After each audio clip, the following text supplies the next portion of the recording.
अंधन्तमः प्रविशन्ति ये सम्भूतिमुपासते ततो भूय इव ते तमो य उ सम्भूत्याङ्रतः य उ सम्भूत्याङ्रतः। ओम।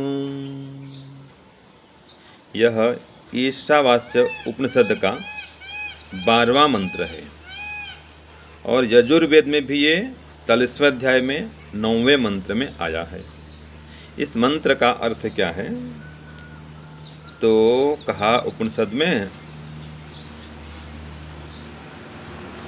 अंधन्तमः प्रविशन्ति, वे लोग अंधकारमय लोक में प्रविष्ट होते हैं या प्रवेश करते हैं। कौन लोग? ये असंभूतिम उपासते, जो असंभूति की अर्थात व्यक्तिवाद की उपासना करते हैं, व्यक्तिगत स्वार्थ में ही लिप्त रहते हैं। असंभूति, इंडिविजुअल, अपने काम में। तो जो केवल स्वार्थ में लिप्त होते हैं वे लोग अंधकारमय लोक में प्रविष्ट होते हैं। और दूसरा अर्थ कहा ओम संभूतिम उपासते, जो संभूति की उपासना कर सकते हैं या करते हैं, अर्थात समष्टिवाद। सामाजिक काम में उलझे रहते हैं, व्यक्तिगत ध्यान उपासना आदि भी कुछ भी नहीं करते हैं, वे उससे भी और गहन अंधकार लोक में प्रविष्ट होते हैं। ततो भूय इव ते तमो, उससे भी अधिकांश, अधिकतर, अधिक तमह लोक में, अंधकारमय लोक में वो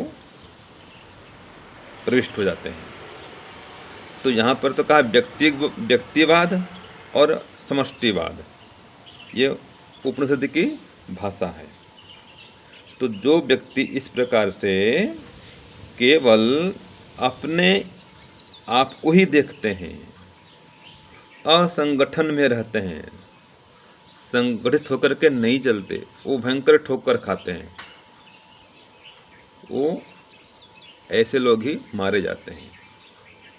क्योंकि संघे शक्ति कलयुग है, जहाँ संगठन वही शक्ति है। आज सरकार भी संगठन वालों की बात सुनती है, उनका ही दबदबा है सारे विश्व में। तो संगठन चाहिए। वेद कहता भी है संगठध्वम संबद्धध्वम संभो मनांति जानता। तो हम संगठन में रहें, आपस में फूट लड़ाई ये विनाशकारी है, वही हो रहा है। अभी हिंदुओं में वही चल रहा है, आपस में सब लड़ रहे हैं। तो मंत्र पहले ही कह दिया कि जो केवल अपने को ही देखता है, अपने स्वार्थ में लगे रहता है, उसकी महती हानि होती है। तो ये है असंभूति की उपासना करना, व्यक्तिवाद में लगे रहना। दूसरा समष्टिवाद, वो सामाजिक काम में लगा रहता है। अच्छी बात है समाज सेवा करना भी, लेकिन व्यक्तिगत ध्यान उपासना कुछ नहीं करता। ईश्वर की ओर बढ़ने के लिए कोई प्रार्थना नहीं करता, भजन नहीं करता, योगाभ्यास नहीं करता, शरीर का भी ध्यान नहीं रखता, आसन व्यायाम प्राणायाम कुछ भी नहीं कर पाता। तो शरीर की उपेक्षा कर रहा है, अपने जीवन की उपेक्षा कर रहा है, वो भी हानिकारक है, वो भी और भयंकर हानिकारक लोक में जाएगा। तो दोनों को देखना है, शरीर भी देखना है, व्यक्तिगत जीवन को भी देखना है और सामाजिक जीवन को भी देखना है।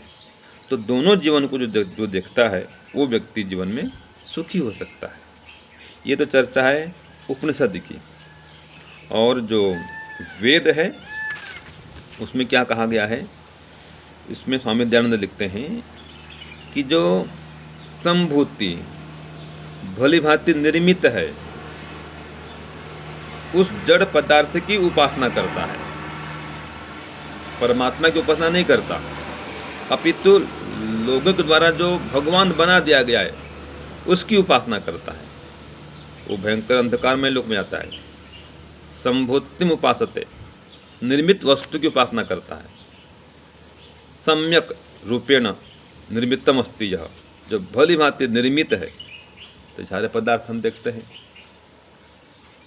कई पदार्थ जो इंसान बनाते हैं, अब उनको व्यक्ति परमात्मा मान लेता है, वो गड़बड़ है, वो ऐसा नहीं होना चाहिए। तो जो परमेश्वर को छोड़ करके ये प्रकृति से उत्पन्न पदार्थों की उपासना करता है वो अंधकारमय लोक में जाता है। और दूसरा है संभूत्याम, ये महत्वत्वादि स्वरूप से परिणाम को प्राप्त हुई सृष्टि में ही रमण करते हैं।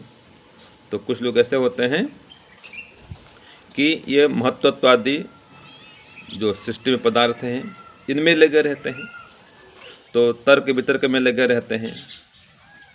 इन महत्वत्व है, अहंकार है, पांच तन्मात्रा है, मन बुद्धि आदि पदार्थ हैं जो बने हुए हैं प्रकृति से। तो ये जो प्राकृतिक पदार्थ हैं इनकी उपासना करना हानिकारक है, और जो महत्वत्वादि है इनकी उपासना करना भी हानिकारक है। तो दोनों की उपासना नहीं करें। अर्थात एक तो मूल प्रकृति, ये तात्पर्य ये समझेंगे, जो मूल प्रकृति है सत्व रज और तम, इसकी उपासना भी नहीं करें, और जो इनसे निर्मित पदार्थ हैं इनकी उपासना भी नहीं करें। तो सार क्या निकला? परमात्मा की ही उपासना करें। परमात्मा को छोड़ करके अन्य किसी की भी उपासना करेंगे तो दुख पाएंगे, ये निश्चित बात है। तो संभूति में उपासते, ये कहें जो मूर्ति पूजा करता है, मोटी भाषा कहता हूँ, वो भी दुख को प्राप्त करता है। और जो ऐसे जो सूक्ष्म पदार्थ हैं उनके चिंतन में ही लगा रहता है, भौतिक चिंतन में लगा रहता है, जो वैज्ञानिक खोज कर रहे हैं इनमें लगा है, आत्मा परमात्मा को नहीं मानता, नहीं जानता, चिंतन नहीं करता उसका, वो भी कभी लक्ष्य को प्राप्त नहीं कर सकता। तो तात्पर्य ये निकला कि आत्मा परमात्मा को भूलकर केवल प्रकृति और प्राकृतिक पदार्थों में हम लीन रहेंगे तो कभी भी शांति नहीं मिलेगी, संतुष्टि इससे नहीं होगी। तो इसलिए ये साधन है उन्नति के, मना नहीं है, इनका भी प्रयोग करें, लेकिन इनको सर्वस्व नहीं माने, इनको लक्ष्य नहीं बना लें, साध्य नहीं बना लें, इनको साधन माने और परमात्मा को साध्य बनाए, तब जाके जीवन सफल होगा, श्रेष्ठ बनेगा, सुखमय बनेगा। तो ये मंत्र का सार है, दोनों प्रकार से बता दिया, उपनिषद में भी और वेद में भी जो कहा है, दोनों का संक्षेप में मैंने वर्णन किया। ओम शांति ओम शांति।